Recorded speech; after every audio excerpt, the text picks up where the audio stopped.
This first room. First room, meron siyang cabinet saka sa taas. Then, may bintana. Ito sa portion na ito, open yan siya, open space na siya. Kaya may ano siya, mahangin.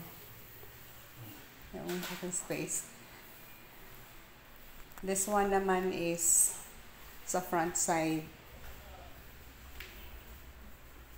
Kalabasan niya, dalawa ang bintana yan. At saka sa first room. Tapos meron na siyang terrace. Yan yung terrace.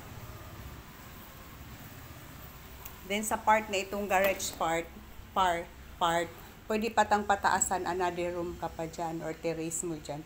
Tingnan mo ginawa ng ibang kapitbahay, ginagawang isang room pa sa space na ito. Kung pwedeng lalagyan ng isang room. Sa ngayon, wala siya, ginawa lang siyang garahe.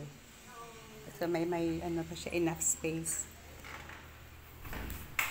Mamaya picturean ko rin yung yung second room.